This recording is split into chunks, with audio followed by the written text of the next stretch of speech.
ఈ press meet పెట్టింది only కాపు కులస్తుల కోసం, కాపు సోదరులకి, కాపు సోదరీమణులకి వాళ్ళు ఎంత మోసగింపబడుతున్నారో, ఎంత దగా పడుతున్నారో, ఎంతమంది రాజకీయంగా కాపు సోదరులని ముంచివేశారో, అవమానించారో, దూరంగా పడేశారో, ఎందుకు ఆ కులానికి ముఖ్యమంత్రి పదవి రావడం లేదు అని అనుకుంటే నేనున్నా మీ ముందుకు వచ్చానని చెప్పి మళ్ళీ మోసం చేస్తున్న రాజకీయ నాయకులు, మోసపోతున్న కాపు సోదరుల గురించి నేను మాట్లాడుతున్నా. ఇది మాట్లాడాలి అంటే 1988కి వెళ్ళాలి.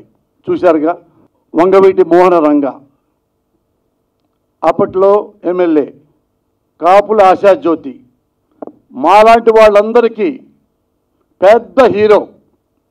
ఎన్టీఆర్ కంటే, నాగేశ్వరరావు గారి కంటే, అందరికంటే మాకు ఆయనకి దైవంగా భావించేవాళ్ళం స్టూడెంట్ లీడర్స్గా మేము ఉన్నప్పుడు. అతన్ని ఎలా చంపారో ఈ పోస్టర్లో నేను చెప్పదలుచుకున్నా. గొంతు కోసి, ఆల్మోస్ట్ 90% గొంతు కోసి చచ్చాడా లేదా అని చేయబెట్టి చూసి ఆ బాడీని పడవేసి వెళ్ళిన వాళ్ళు. రంగాని ఎవరు చంపారు అన్న కాదు, ఎవరు చంపించాడు అంటే ఇదిగో ఆ పెద్ద మనిషి. ధైర్యంగా చెప్తున్నా, నారా చంద్రబాబు నాయుడు వంగవీటి మోహన రంగా గారిని చంపించాడు. అది అందరికీ తెలుసు, అది అందరికీ తెలుసు. రంగా గారి అబ్బాయి తెలుసు, ఆ అబ్బాయి క్లిప్పింగ్స్ ఇప్పుడు ఉన్నాయి, పెద్ద పెద్ద వాళ్ళందరూ తెలుసు, ఆంధ్రలో ప్రతి వాడికి తెలుసు.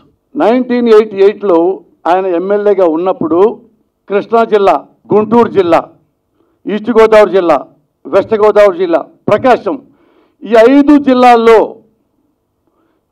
జిల్లాల్లో దగ్గర దగ్గర 60 నుంచి 70 ఎమ్మెల్యే సీట్లు ఉంటే ఆ 5 జిల్లాలకి ఈ 60-70 ఎమ్మెల్యేలకు ఈ రంగా గారే ప్రభావితం చేసేవాళ్ళు. ఆ 5 జిల్లాల్లో ఎన్టీ రామారావు కంటే మహా గొప్ప నాయకుడు రంగా గారు. ఈ రంగా గారు బతికితే ఈ 5 జిల్లాల్లో ఎమ్మెల్యే సీట్లు ప్రభావితం చేస్తే మనకు రాజకీయ భవిష్యత్తు ఉండదు, ఇతను చంపాల్సిందే అని కంకణం కట్టుకున్నాడు నారా చంద్రబాబు నాయుడు. అప్పటి నుంచి ఆ ప్రభుత్వ యంత్రాంగం కానీ, పెద్దలు కానీ, మరొకరు కానీ రంగా గారిని ఎంత హింసించారో జర్నలిస్టులు అందరికీ తెలుసు. ఆయన ఇంట్లోంచి బయటికి కారులో వెళ్తుంటే ఎమ్మటే కారు ఆపటం, కారులో చిన్న కర్ర ముక్క దొరికినా కానీ ఎమ్మటే పోలీస్ స్టేషన్ తీసుకెళ్ళటం, వెంటనే సబ్ జైలుకు తీసుకెళ్ళటం, ఎలా మొత్తం అతను ఇక నేను ఎందుకు బతుకున్నాను రా, ఆత్మహత్య చేసుకోవాలి అన్నంతగా హింసించారు. ఒక స్టేజ్లో తెలిసిపోయింది రంగా గారికి, నన్ను డెఫినెట్గా చంపేస్తారు. ఆయన రెస్పెక్ట్గా ఎన్టీ రామారావు గారికి లెటర్ రాశాడు. ముఖ్యమంత్రి రామారావు గారు, ముఖ్యమంత్రి గారు నాకు ప్రాణ భయం ఉంది, నన్ను చంపడానికి ప్రయత్నిస్తున్నారు, అది మీకు తెలుసు, నాకు రక్షణ కల్పించండి, నాకు సెక్యూరిటీ ఇవ్వండి. ఇది తెలిసిన చంద్రబాబు నాయుడు రామారావు గారి ద్వారా రంగాకి సెక్యూరిటీ ఇప్పించడానికి ఇష్టపడక దాన్ని పక్కన పడేశాడు. కొన్నాళ్ళు చూశాడు, మళ్ళీ లెటర్ రాశాడు హోమ్ మినిస్టర్కి, ఎవరు, కోడెల శివప్రసాద్ గారికి. ఆయన పొరపాటును కూడా రెస్పాండ్ అవ్వాల బికాజ్ ఆఫ్ చంద్రబాబు నాయుడు. మళ్ళీ వెయిట్ చేశాడు. ఇక ఆంధ్రప్రదేశ్ ప్రభుత్వం ద్వారా ఒక్క ఎమ్మెల్యే నాకు ప్రాణ రక్షణ కావాలి అంటే ఎవరి ప్రభుత్వాన్ని, ఆ ప్రభుత్వాన్ని ఎప్పుడు మనం చూసాం. ఆయన ధైర్యంగా కేంద్రానికి లెటర్ రాశాడు రాజీవ్ గాంధీ గారికి. అప్పుడు ఆయన ప్రధానమంత్రి. ప్రధాని రాజీవ్ గాంధీ గారు పాప జెంట్లమన్ వెంటనే స్పందించాడు. అప్పుడు కేంద్ర మంత్రి శివశంకర్ గారు ఆయన వెంటనే విజయవాడ పిలిపించాడు.